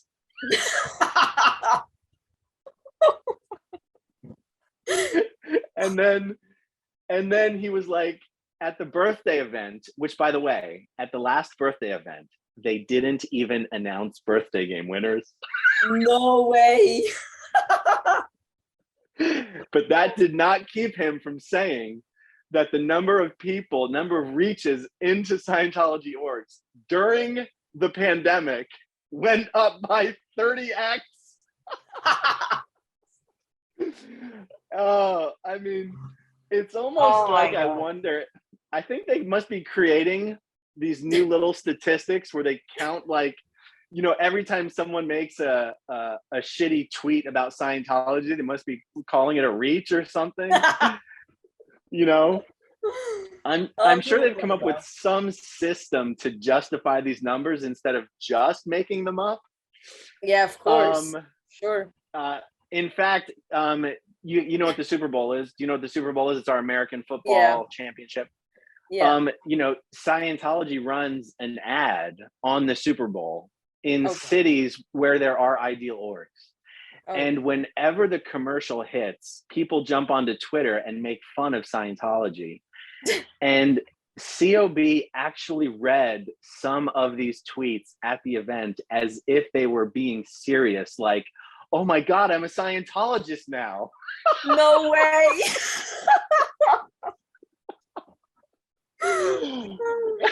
It's so embarrassing. Unbelievable. It's so embarrassing. And I'm asking you these questions almost rhetorically because, you know, like the whole time that I was at the Philadelphia org, in retrospect, looking back on it, I could see that the entire time I was there, the org did not expand. And yet I still always felt like we were doing a good job. I still always felt like the stats were decent and that we were making headway. But I just never put much thought into, but what does headway mean? Like, what is that? Like, at the end of the day, all you know is, did you feel like you did a good job? And if you feel like you did a good job, then you feel like everything's great. Yeah, absolutely. There was never actually any point in Scientology where I felt like I was being lied to about how big Scientology was, or about how it was expanding, or about how successful we were, even though there was no actual evidence of any of that expansion or success in front of me. But I was never troubled by it. I was never bothered by it. It didn't even occur to me we were being lied to. And in retrospect, it seems so silly. And yet every staff member in the world knows goddamn well their org is not bigger today than it was 10 years ago or 20 years ago. Yeah. Other than the fact that they might have a big new building that is so fucking big they can't even afford the air conditioning bill. Yeah. So, but let me ask you guys, did you have is the Berlin org a big building? Yeah, it's huge. And Germany gets cold as shit in the winter, right? Yeah. Did you guys have any problems paying your electric bill? Oh yes, a lot of times. A lot of times. There were also times where we couldn't use the elevator because either it was broken, like it didn't work at all, or the bill was not paid. So then we had to walk, public had to walk, which made, of course, a bad picture. Why we have to walk? Yeah, there is a problem with the electricity. Yeah, a lot of times we had troubles to pay the electricity bill. So help the people understanding. I mean, I understand. I'm asking you because I don't know that most people who watch Scientology understand this. How did the fact that your org was struggling to pay its electric bill, did that in any way make you question the value of what you guys were doing, whether it was working, where's all the money going? Like, how did that have any impact on you whatsoever, knowing that the org couldn't even pay its electric bill? Unfortunately, I was not thinking in that way. Yeah, Never. it just doesn't. No, did you, when you were in Scientology, did it ever occur to you, or did you know that Scientology has billions of dollars in the bank? This I heard, that Scientology has a lot of money because, of course, all these ideal orgs and everything. But then my mind justified it. Yeah, the publics are paying, so that's why there is so much money in the org, and there are all these expenses, and the org has that much expenses. So I was not even thinking to the point, yeah, but where are all these billions of dollars? So because my mind was even justifying it with all the things that I knew what's going on in Scientology. So Right. I was not questioning. See, when I never heard that Scientology had billions of dollars in the bank until I was already off staff, out of the Sea Org. If I had, so I was not on staff or in the Sea Org. I was still under the impression that we were just making it go right barely. And I thought that because, as you know, there's always such an urgency and there's always such a lack of money. Like when the IAS regs come to town and they lock the fucking doors and they don't let anybody out until they meet the $50,000 quota, you're under the impression that that's because they desperately, desperately need the money, or else why would this be happening if they didn't desperately need the money? Yeah, right. And there wasn't even enough money to make sure there was enough clay in the course rooms for the students to use. I mean, you had to fight to get enough money to buy clay, that kind of stuff, right? Yeah. So it genuinely never occurred to me that the church had that much money. And when I found out, I was actually fucking pissed. But you were actually still on staff when you started to hear things about how much money the church had? No, I heard it when I was a staff member. I heard it when I was in the IAS office. There was somebody, I don't remember if it was a CERC member or a staff member, who said that the IAS has a lot of money. That was the thing that I understood. And I was like, oh yeah, makes sense, because yeah, I did orgs and everything.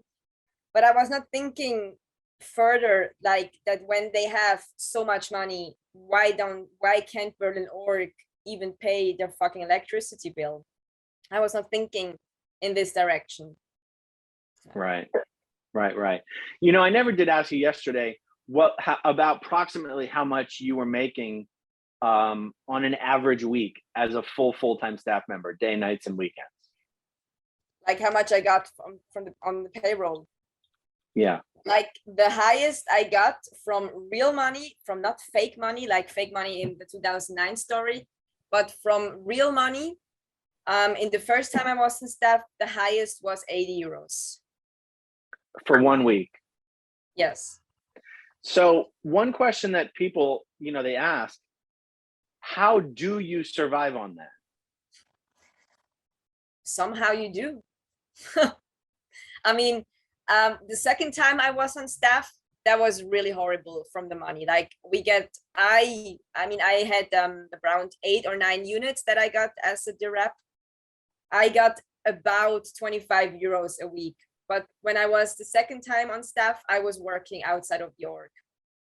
But when I was on staff the first time, I was a full-time staff member.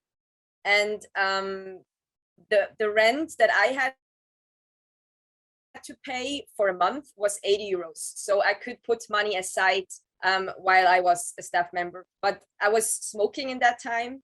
And then I remember once I had a 5 euro money in my pocket, and I was looking at it and I was like, okay, Sabrina, now you have to decide, either you buy yourself cigarettes or you buy yourself food.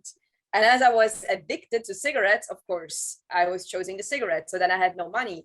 And that's why I was also stealing from the canteen, because I had no food and I had no money.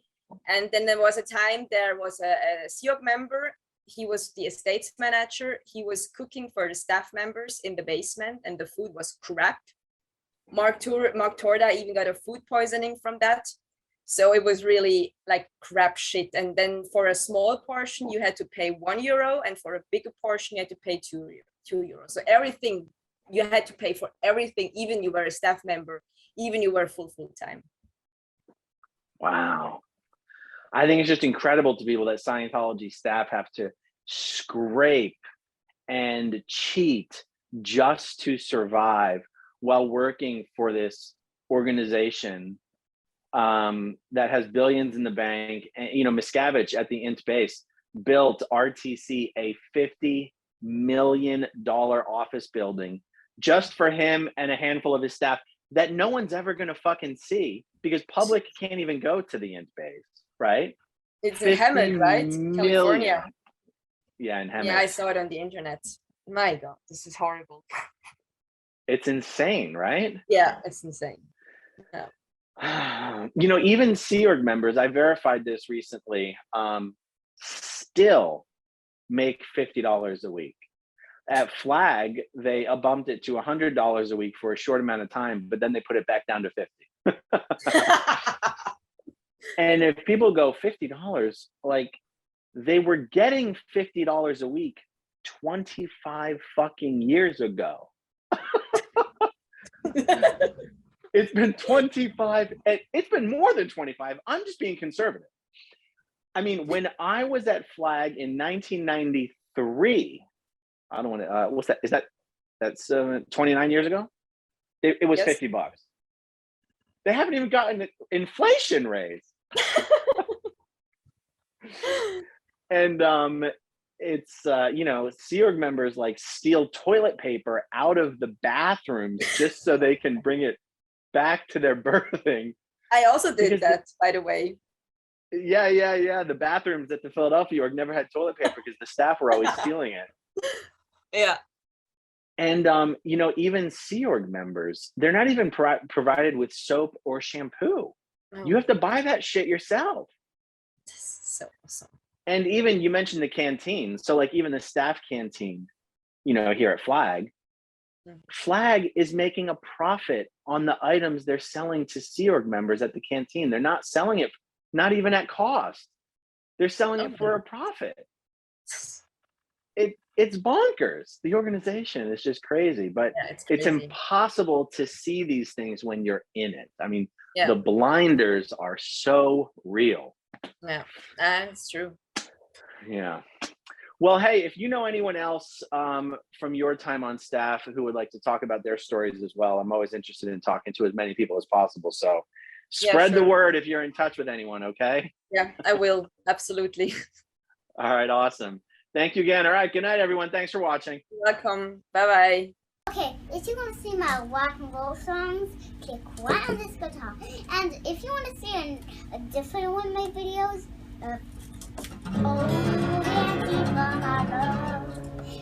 then you could click right inside here. If you have subscribed or not,